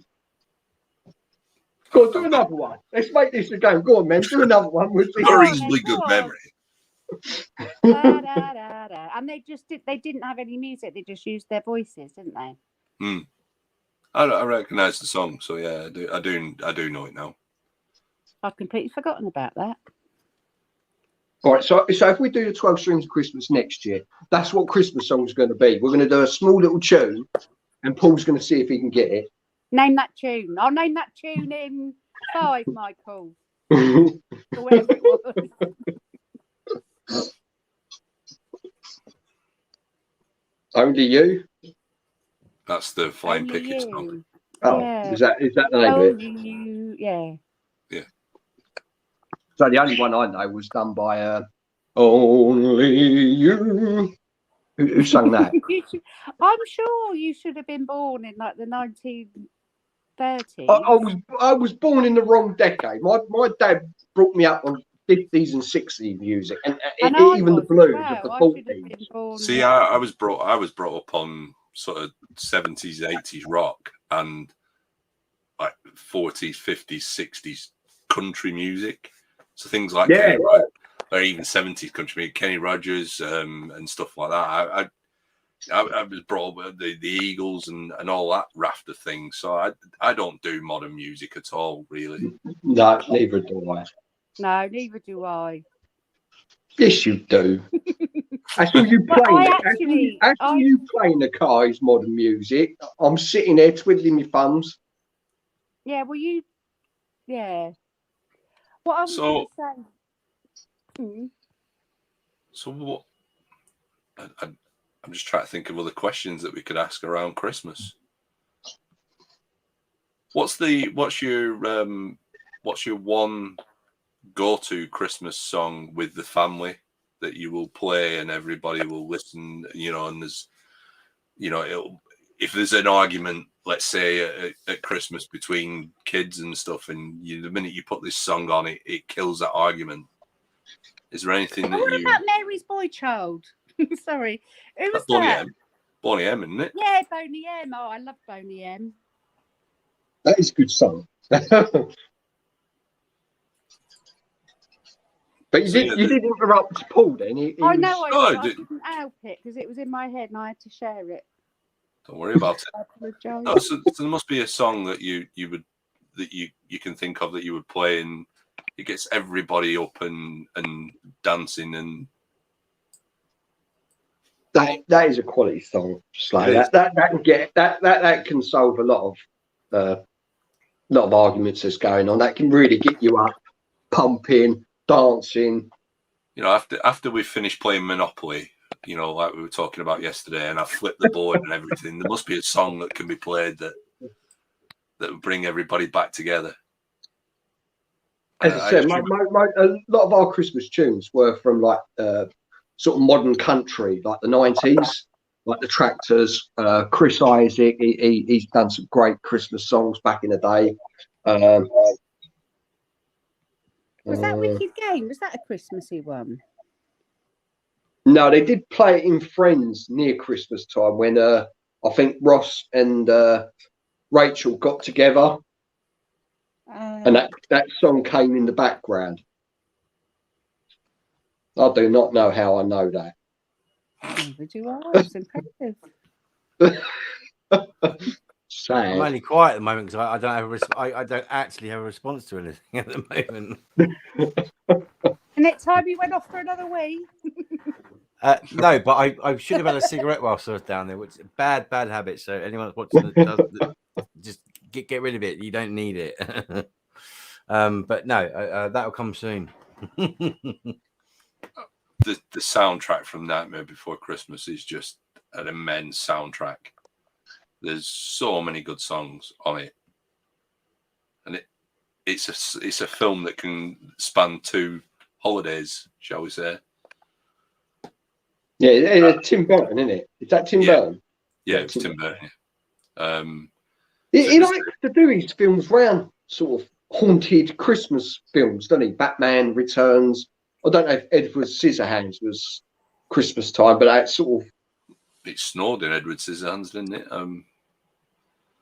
It's his style, it's his gothic style, isn't it? But the Nightmare Before Christmas was the film that made Disney want to bring him back into the fold, because he used to animate for Disney, and then they got rid of him, and then they brought him back into the fold shortly after Nightmare Before Christmas. So Coraline are Disney films as such, but yeah, Nightmare Before Christmas. The soundtrack's phenomenal. There's it's not very Christmassy, but there's This Is Halloween by Marilyn Manson is a fantastic version of that song.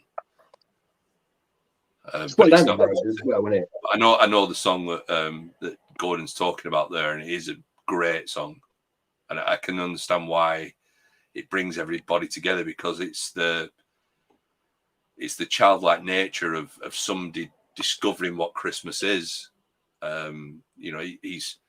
He's never seen Christmas before and suddenly sees it, and I can. My oldest nephew's 4 now, and he's going to start understanding the likes of what Santa is, and understanding, presents being, and that wonderment of children. So I can see where Gordon's coming with that. It's very wholesome. It's a really wholesome song, and it brings that wonderment back. I remember when I found out that Santa wasn't real. Oh, no, Santa is real. Santa is real. Yeah, You need to be careful here, because you might be crushing some kids' dreams right now, James. I'm pretty sure a lot of kids don't watch my channel. No, it's all 35, 40 brackets, 100%. Yeah, but what happens if Gordon's watching with your kid? You don't know who's watching. Santa is real, kids, all right? He's sitting here. Once Christmas Eve comes, my beard turns to white. He's real. Well, I was going to say, I mean, look, he's already wearing the gear. Quite fine voice. Sorry, Martin. No, I was just saying, he's already wearing the gear, so there's only one person that could be that person. I've got my bottle there, and I've got my little notepad. There's naughty list. Oh, so if you get, and you're all on my naughty list. We might be able to see the grey bits in your beard. There is a few in there, so it's already coming through. Paul McCartney's one was Pipes of Peace. You're making it up. I'm not. That sounds very religious. No, I'm sure it was about the video was set like in a battleground or on a battleground. It was all about the end of a war and.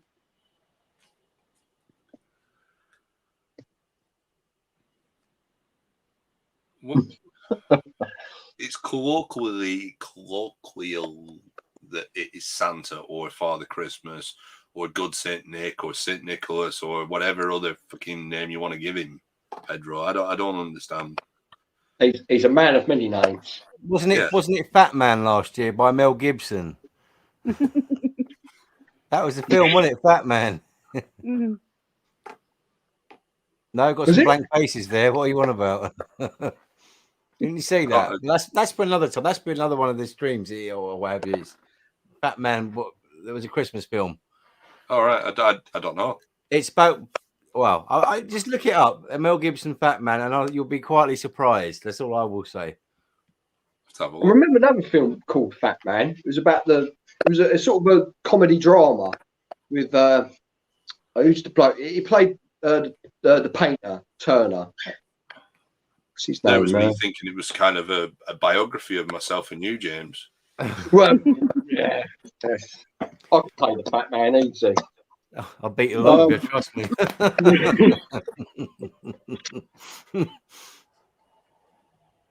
I can't remember that. I can't remember the film now. That's annoying.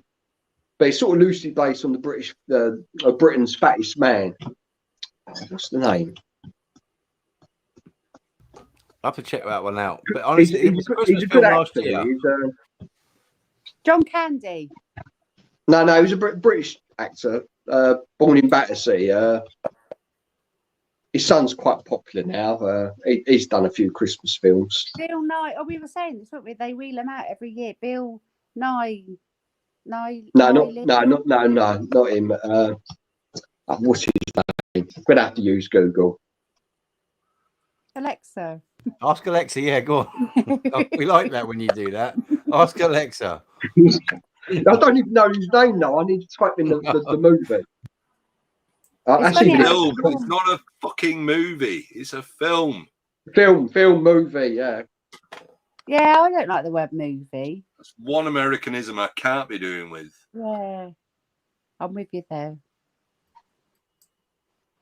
Or what about calling it a motion picture? That harks back to where it came from, I guess. But yeah, it's a film. Even though I agree. It's a film anymore. My dad used to say film. Film? Was your dad from? Is he from the northeast? Yeah. That tends to be a northeast thing. Yeah. Yeah. Timothy Spawn, and it was actually called The Fattest Man in Britain. Oh, he's got a funny little face, hasn't he? Yeah, he's a good actor. Yeah, so it was nothing about a fat man. It was just called The Fattest Man in Britain. Good film though. Good movie. So. So we have been pretty much going for almost 2 hours, which is quite incredible, as I know fuck all about songs. Lucky I've had 3 guests that do know quite a lot about songs and that. So thank you guys very much. So when do I get paid? I'll pay you later, darling. When he releases his song. Yeah.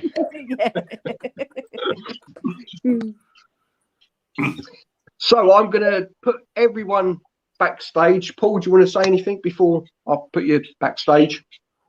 No, other than this has been a great idea. I'm so glad that people have joined in. I'm so glad that everybody's getting different people on. Admittedly, myself and you have been on a few of these now and probably will be going forward. But, you know, it was, I agreed to help support you with where I could. And, you know, and I'm happy to jump on other people's streams when they need the support for that. But, you know, it's good that people are getting involved. I'm liking it. Looking forward to the ones coming up.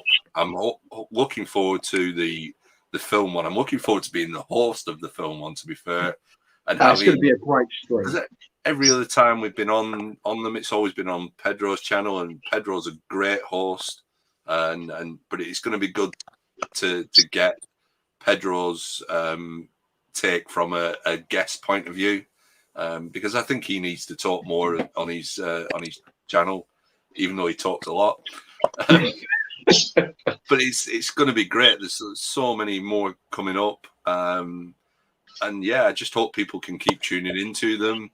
I don't think we've got them where they're clashing with anybody really, and we're all going to get shit faced on our Christmas Eve one, and we're all going to get shit faced opening Christmas presents on the 22nd or the 23rd. I don't know which date it is. 23rd, yes. 23rd now. So yeah, that's it. Cheers, Paul. Thank you for doing this, mate. It's been a pleasure. No worries. Hi. Mem, thank you, darling, for doing this for me. Well, it brought a bit of youth to the stream, didn't it? Seeing as I'm probably the youngest one here. And up-to-date knowledge.